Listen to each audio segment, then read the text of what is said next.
And now, for what you've all been waiting for. Colonel Don Schofield is the commander and conductor of the United States Air Force Band in Washington, D.C. He is responsible for all activities of the 184-member unit, to include more than 1,600 performances worldwide for hundreds of millions of viewers each year.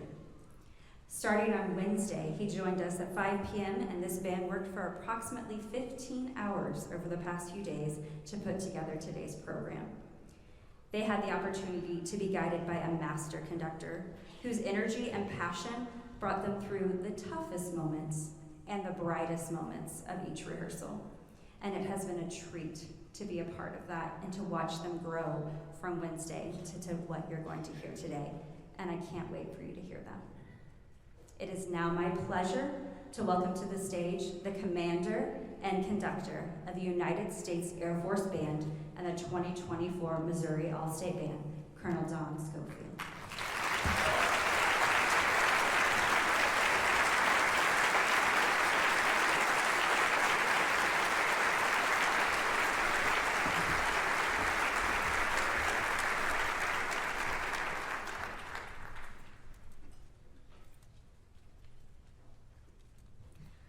Good afternoon. My name is Kayla Marker. I play bassoon, and I am from Blue Springs High School.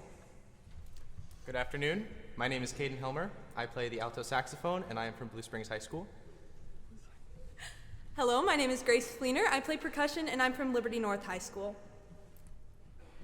Today, we open our program with Transcendent Journey by Rossano Galante. After receiving his Bachelor of Arts in Trumpet Performance, Galante was accepted to the University of Southern California's film scoring program, where he studied under the Academy Award-winning Jerry Goldsmith. Galante has been credited with the composition and orchestration of several notable films, including Avengers: Age of Ultron, A Quiet Place Part 1 and 2, Alvin and the Chipmunks, Fast and Furious 10, and Super Mario Bros. This score also evokes that of a movie, perhaps asking the audience to imagine a cinematic scene playing out in front of them through the music of the ensemble. To me, various solo instruments represent different characters and emotions that we encounter on our journey. There are moments of soft reflection, as well as energetic and majestic statements of the melodic content. Runs from the woodwinds create a beautiful atmosphere, the percussion provides flavor and groove to each section, and the brass is often the hero of the story in the most climactic moments of this work. We are about to take you on a transcendent journey, one that makes you forget where you are in time, one that engulfs you in the sounds of heroic fanfares by the trumpets and sweet melodies given by the horns and the woodwinds. It's a piece that makes my heart swell and allows me to reflect and cherish each memory and moment that this week has brought me. One that makes me pause and come to the reality that this is real life. We invite you to partake on this journey with us and enjoy Rossano Galante's Transcendent Journey.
like to introduce ourselves. My name is Andrew Sun. I'm from Parker West High School, where I'm glad to have Mr. Wallace and Mr. England as my directors. Good afternoon. My name is Brian Record, and I'm from Sullivan High School. I would not be here today without my directors, Mr. and Mrs. Moore. Good afternoon, everyone. My name is Matthew Firking, and I am from Rockbridge High School. I couldn't be myself without my amazing directors, Mr. Patrick Sullivan and Mr. Cooper Smith.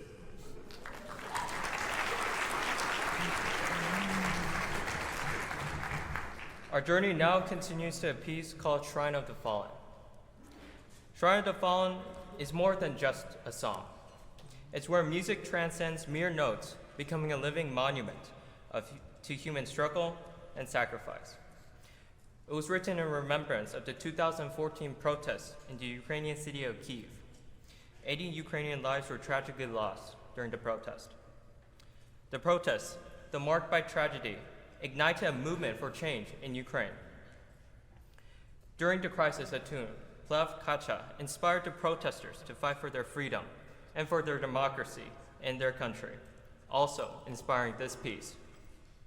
Plav Kacha and Shrine of the Fallen echoes the sorrow for the fallen and is a testament to Ukrainian people's spirit of courage, nationalism, and pride, a spirit that burns brighter now more than ever. Shrine of the Fallen was written to honor a soldier going off to battle to fight for the freedom of his country. Before he was deployed, he asked his mother, "What will happen if I die on a foreign land?" His mother replied that he would be buried by someone else. And the soldier wondered, "Who will bury me?" We will sorrowfully sing of the soldier's life at the end of this piece.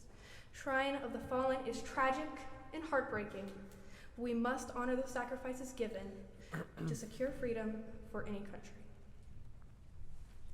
Music transcends language, breaks cultural barriers, and brings people together. It does not matter for what country, for which people. Worldwide peace is imperative, and we can fight for it through music. At the end of this song, we will sing Pliv Kacha to honor those who have fallen in the name of freedom. We dedicate this performance to those worldwide who fight for freedom and democracy.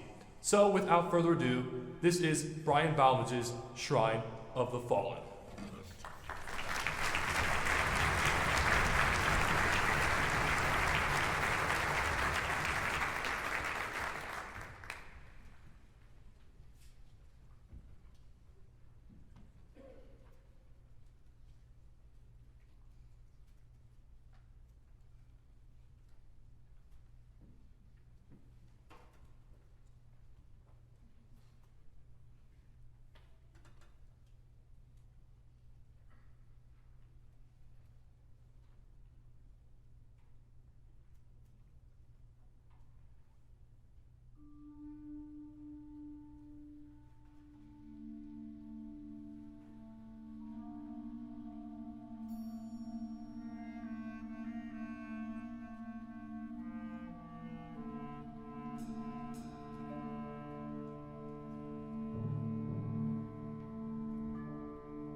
My name is Jessica Owens from Western High School, and I play Euphonia. Hi, my name's Haley Parks from Parkway South High School, and I play the flute. Next, we will perform a piece by James Reese Europe, a lesser-known African-American composer. Europe was known as the Martin Luther King of music due to his major role in the African-American music scene during the 1910s. Originally from Alabama, Europe moved to Washington, D.C. in his teens to pursue an education in piano, violin, and composition, studying under mentors such as Joseph Douglas, the grandson of Frederick Douglass. After completing his education, Europe moved to New York City to begin his career. There, he became a lieutenant in the 369th Regiment and pieced together a military band that amazed audiences throughout the continent of Europe. After returning home to the States, Europe created the New York Clef Club, an organization of black musicians dedicated to sharing African-American music with the public. While under the direction of James Reese Europe, this outstanding ensemble became the first set of musicians to perform proto-jazz at Carnegie Hall. We would like to pay tribute to Europe and the Clef Club's outstanding achievements in music. So without further ado, we present James Reese Europe's Clef Club March.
Before they play their last piece, I want to take this opportunity to thank Colonel Don Schofield and this amazing performance. Thank you for being an inspiration to us, to the students, to the directors in this state. Congratulations.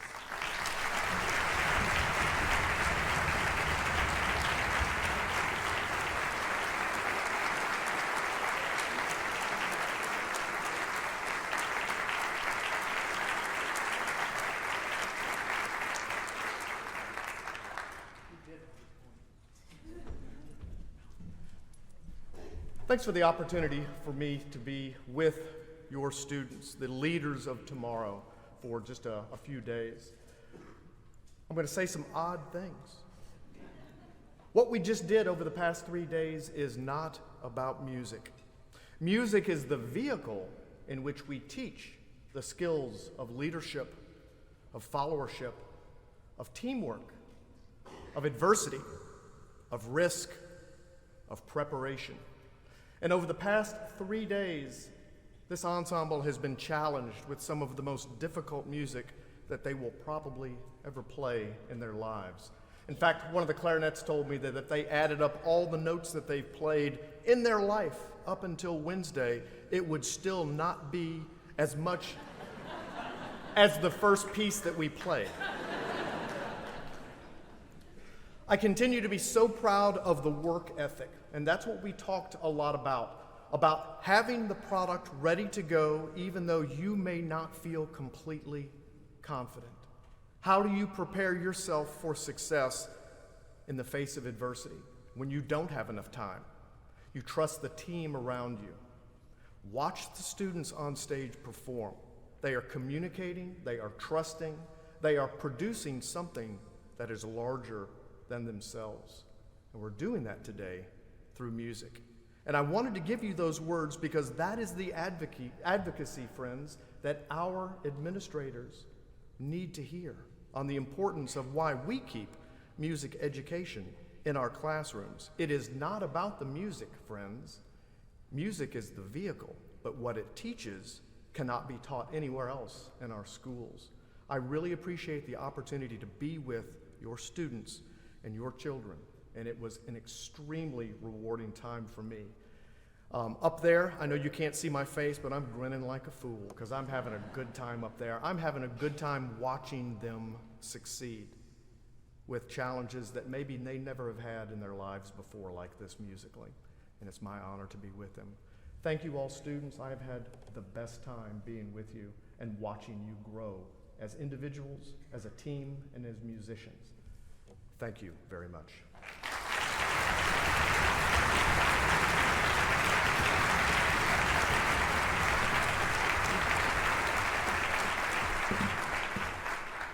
Hello, my name is Tiger Lee. I'm a senior at Rockbridge High School in Columbia. Hi, my name is Braden Barber. I'm a senior at Neosho High School and I play euphonium. Hi, my name is Tina. I'm a senior at Marquette High School in St. Louis. Hello, my name is Ralph Yarl. I play the bass clarinet. I'm from Staley High School, and I know I wouldn't be here where I am today without my instructors, Dr. Mitchell, Mr. Kroger, and my family.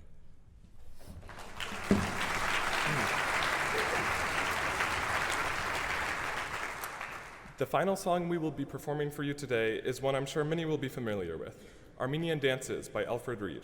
Armenian Dances was composed in the early 1970s and was first performed by the University of Illinois Symphonic Band under the direction of Dr. Harry Bejan, to whom this work is dedicated. The dance is actually one of 5 smaller dances. It's composed of 5 different dances. Part 1 of this piece, entitled The Apricot Tree, begins with a strong fanfare, followed by ornamentation and solos throughout, before reaching a beautiful climax. It cools down before transitioning to the second dance. Section 2, the Partridge Song, was initially intended as a lullaby for children's choir. It is lighter and presents a calm and comforting melody before modulating and evolving into something greater. The passage is played by our esteemed oboe, trumpet, and horn soloists to serve to illustrate the first flight of a paltry partridge, hoping to rise above and beyond anywhere it had ever been before. Part 3, titled Hoi Mai Nedzan, is one of the more complex passages in this piece. It begins with a percussion groove that takes a minute to get the feel of, and features some beautiful solo passages, notably in saxophone. Most of it is in 6/8 time, with a few 6/8 bars that are easy to lose track of. The dance groove is catchy and fun, and we've all had a blast learning to play it. Part 4, Aligas. Aligas has to be the personal favorite of mine of the 5 parts that we play. Due to the amazing colors that it displays, for me it creates this almost controlled environment of this same relaxing progressive sound, but then you get hit with this lightning of energy that you feel should be resolving. The 5th and final part is called Go-Go and is humorous and lighthearted. While runs of different woodwinds simulate laughter, this song consistently builds in volume and speed as well as energy as the piece nears its end. Lastly, I'd like to just give another thank you to Colonel Don Schofield on behalf of the All-State Band for all of the work that he's helped us get through. This music's very difficult. I'd just like to say that on behalf of the euphonium section. In normal concert band, the only thing we have is half notes, quarter notes, and sometimes eighth notes. But in this, we have 16th notes. It's almost unheard of. So thank you again to Colonel Don Schofield. Can we give everybody a round of applause?